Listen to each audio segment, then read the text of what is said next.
Hello friends, welcome back to my channel hello SR kitchen. ఈరోజు మన recipe వచ్చేసి macaroni pasta Kurkure. ఈ మక్రోనితో మనం కుర్కురే ఎలా చేయాలో ఈ వీడియోలో చూద్దాం. ఈవినింగ్ పూట చిన్నపిల్లలైనా పెద్దలైనా ఇష్టంగా తినే మక్రోని పాస్తా కుర్కురే మంచి టేస్ట్గా అన్నంలోకైనా నంచుకోవడానికి మంచిగా ఉంటుంది. ఎలా చేయాలో చూసిద్దాం రండి. ముందుగా ఒక 2 కప్పుల మాక్రోని పాస్తా అయితే తీసుకున్నాను నేను.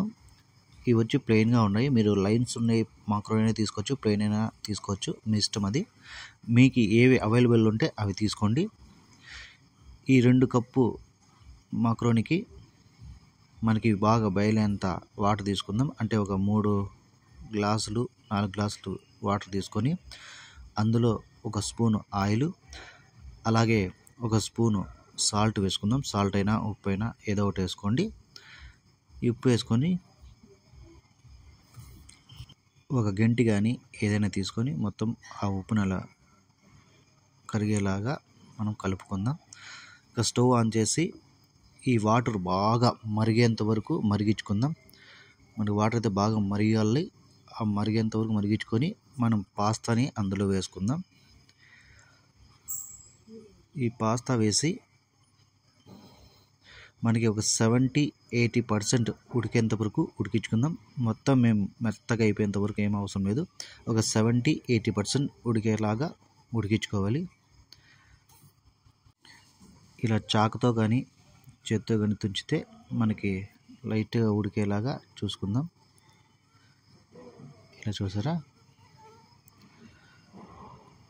తర్వాత ఈ మక్రోనిని తీసేసి ఈ వేడి నీళ్ళన్నీ తీసేసి ఒక గిన్నెలో వేసుకుందాం.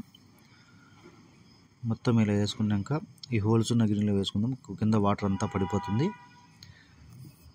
అలా వేసుకున్న తర్వాత ఇందులో చల్లని వాటర్ వేసుకుందాం. ఇక ఇది వేడి మీద ఉంటుంది కాబట్టి ఇంకా ఎక్కువ మెత్తగా అయిపోతుంది.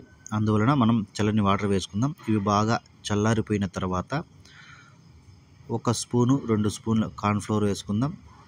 అలాగే 1 స్పూను బియ్యం పిండి ఉంటే బియ్యం పిండి వేసుకోండి, లేదంటే బియ్యం పిండి ప్లేస్లో మైదా పిండి అయినా వేసుకోవచ్చు.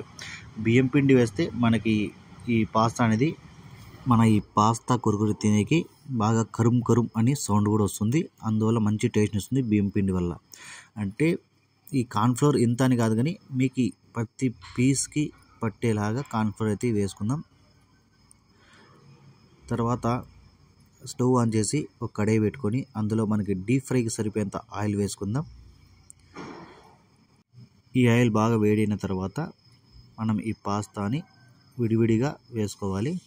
ఒకే తాను వేయకుండా మొత్తం విడివిడిగా వేసుకుందాం. ఒక 2-3 సార్లు అయినా పర్లేదు, ఎక్కువ వేసేయకుండా మనకి ఎంత అవసరమో అంతే వేసుకుందాం. ఇలా బాగా వేసుకున్న తర్వాత మనకి ఇవి గోల్డెన్ కలర్ వచ్చేంత వరకు మనం డీప్ ఫ్రై చేసుకోవాలి. చూసారా, మనకైతే గోల్డెన్ కలర్ అయితే వచ్చేసాయి. ఈ పాస్తా తీసుకొని ఒక బౌల్లో వేసుకుందాం. మొత్తం ఈ ఆయిల్ అంతా వంచేసి ఒక బౌల్లో వేసుకోవాలి. తర్వాత మిగిలిపోయినవి ఇంకో రౌండ్గా వేసుకుందాం. సేమ్ ఇదే ప్రాసెస్లో వేసుకొని ఇవి గోల్డెన్ కలర్ వచ్చేంత వరకు తీసి మొత్తం ఒక ప్లేట్లో పెట్టుకుందాం. అన్నీ ఫ్రై అయిపోయిన తర్వాత ఒక బౌల్లో తీసుకొని ఒక 1/2 స్పూను మిరప్పొడి, రుచికి సరిపోయేంత సాల్టు, అలాగే ఒక 1/4 స్పూను గరం మసాలా తీసుకొని మొత్తం ఒకసారి టాస్క్ చేసుకుందాం. మనకి కారపొడి కానీ సాల్ట్ కానీ గరం మసాలా కానీ మీ టేస్ట్ని బట్టి తీసుకోండి.